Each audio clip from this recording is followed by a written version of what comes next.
जय जय श्री सीताराम जी, जय जय हनुमान जी, जय माता दी। श्री कली हनुवाणी। किसी भी आत्मा के विभाजन के लिए उसको दो ओर से खींचा जाना आवश्यक है। एक ओर से भावनाओं का तिरेक उसे खींचता है और दूसरी ओर से परम सत्य।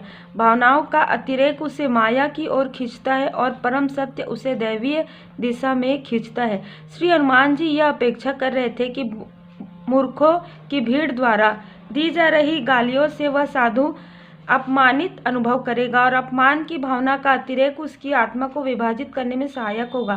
परंतु वे जैसा सोच रहे थे वैसा हुआ नहीं। बरामदे में घुसने से पहले साधु ने अपनी दाईं ओर दृष्टि डाली तो उसे प्रकाश की एक आकृति दिखाई दी जो आंगन के उस भाग में उपस्थित थी जो खाली था। वह मूर्खों की भीड़ से निकलकर उस आकृति की ओर तेजी से बढ़े तो ढलान के कारण गिर पड़े। पीछे से उन मूर्खों ने पुनः टिप्पणियां शुरू कर दी, परंतु उस साधु का तन और मन किसी दैवीय शक्ति के वश में हो चुका था। जैसे ही वह उठा तो उसने वह दृश्य देखा जिससे उसकी देह ऐसे पिघल गई जैसे कोई मोम का पुतला पिघलता है। अब उसे लग रहा था जैसे वह कोई मानव नहीं अपितु प्रकाश की एक आकृति था। पीछे दीवार के पास लगे हुए चारा काटने के यंत्र का पहिया ऐसे प्रतीत हुआ जैसे वह काल का पहिया हो। अंधेरे से भी अधिक काला उस यंत्र के पास वह आकृति खड़ी थी जिसको देखने के लिए उसकी आंखें वर्षों से तरस रही थी और वह आकृति उस यंत्र की ओर मुख करके ऐसे खड़ी थी जैसे उस यंत्र से कोई मंत्रणा कर रही हो। धीरे धीरे वह आकृति स्पष्ट होती गई। एक क्षण पश्चात वह साधु उस आकृति अर्थात श्री हनुमान जी के चरणों में साष्टांग प्रणाम कर रहे थे। बंद करो यह तंत्र मंत्र, आप किसके चरणों में पसरे हुए हो? खड़े हो जाओ और घर से बाहर निकल जाओ। मूर्खों की भीड़ में से आ रही आवाजें साधु को पुनः सुनाई देने लगी और चारा काटने की मशीन के पास खड़ी आकृति उसको दिखाई देना बंद हो गई। स्वप्न प्रायः अधूरे रहते हैं, परंतु उसने जो दृश्य देखा था वह पूर्ण था और परम आनंददायी था। वह स्वप्न नहीं था। उसकी चिरंजीवी देव श्री हनुमान जी से मिलने की इच्छा अंततः पूर्ण हो गई थी। वह मुस्कुराते हुए खड़ा हुआ और सीधा बरामदे की ओर चला। वह जानता था कि वह किसी दिव्य कार्य के लिए वहां पर था, परंतु वह यह नहीं जानता था कि वह कार्य क्या था और उसे यह जानने की इच्छा भी नहीं हुई।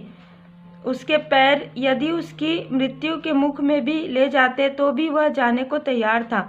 देवी, उसने चंद्रा को संबोधित किया। चंद्रा को उसकी सहेलियों ने बलपूर्वक चारपाई के पास बिठा रखा था और उसके हाथ में पानी का एक पात्र पकड़ा रखा था। साधु ने सोचा कि वह महिलाएं कोई कर्मकांड कर रही थी। वह नहीं जानता था कि चारपाई पर लेटा बच्चा कुछ क्षण पहले मृत घोषित हो चुका था और उसकी माता मानसिक अपंगता को प्राप्त हो चुकी थी। वे महिलाएं कोई कर्मकांड नहीं कर रही थी। यह सोचकर कि चंद्रा सदमे के कारण अपना मानसिक संतुलन खो बैठी थी, उसकी सहेलियां उसे यह दिखाने की चेष्टा कर रही थी कि उसका बच्चा स्वस्थ और जीवित था। चंद्रा ने पागलों की तरह अपना सिर लटकाया और रिक्त भाव से साधु को देखा।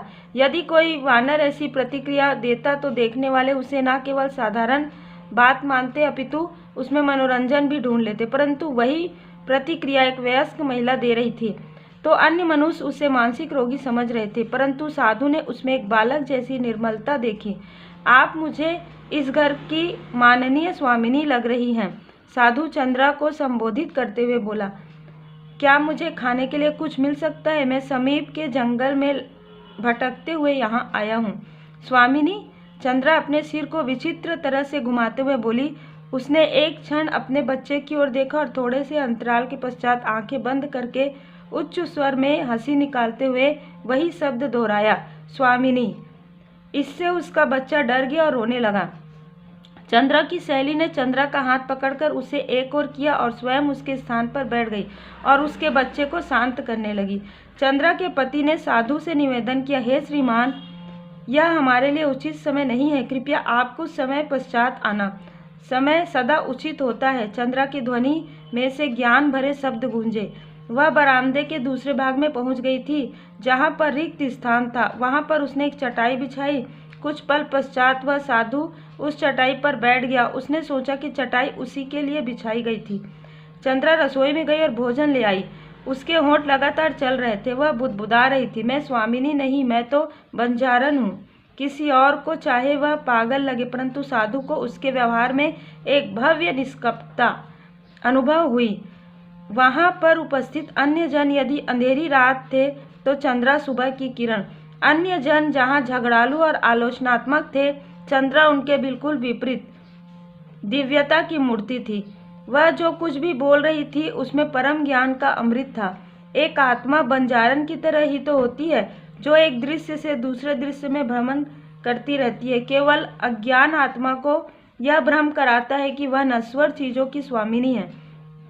नहीं नहीं, चंद्रा बच्चे की भांति अपने ही किसी प्रश्न का उत्तर देते हुई रसोई से आई और भोजन साधु के पास रखी, एक मेज पर रख दिया। उसने साधु की ओर कुछ संकेत किया जो किसी को समझ नहीं आया और तत्पश्चात वापस दौड़ती हुई रसोई में चली गई।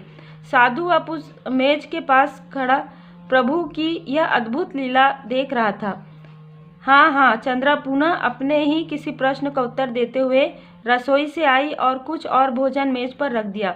मैं बंजारन हूँ, मैं भोजन की भिक्षा मांगती हूँ, आप स्वामी हैं। चंद्रा के शब्द उसके विचित्र तरह से हिल रहे होठों और अनियंत्रित रूप से लटक रहे सिर के कारण किसी मदमस्त भक्त द्वारा गाए जा रहे भजन के बोल लग रहे थे।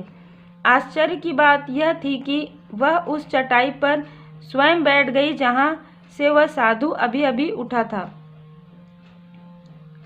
इस बीच उसके घर में उपस्थित उसके शुभचिंतक पड़ोसी वहां से धीरे धीरे चले गए थे। यह मूर्खतापूर्ण व्यवहार उन तथाकथित ज्ञानियों की समझ से बाहर था। कोई भी समझदार व्यक्ति चंद्रा के इस व्यवहार को हास्यप्रद मानता और आवश्यकता से अधिक समझकर समझदार व्यक्ति उसको मूर्खता मानता, परंतु उस साधु के लिए उसमें जानने या मानने वाली कोई बात ही नहीं थी। यह तो पवित्रता और करुणा की वह वर्षा थी जिसे केवल अनुभव किया जा सकता है। साधु ने ऐसी करुणा कई वर्षों पश्चात देखी थी। वह इससे पहले अहंकार को करुणा के भेष में देखता आया था। उसने जीवन भर ऐसे जन देखे थे जिनके भलाई के कार्यों में उनके स्वार्थ के कार्यों से अधिक अहंकार होता था। तो दोस्तों, यहाँ पर मैं इस एपिसोड में इस अध्याय का यहाँ पर समापन करती हूँ और आगे हम देखेंगे बहुत ही स्पिरिचुअल आध्यात्मिक ज्ञान, ब्रह्म ज्ञान। हमारे गुरु श्री चिरंजीवी श्री हनुमान जी बाबा जी की कृपा आप पर और आपके परिवार पर सदा बनी रहे। जय जय श्री सीताराम जी, जय जय हनुमान जी, जय माता दी।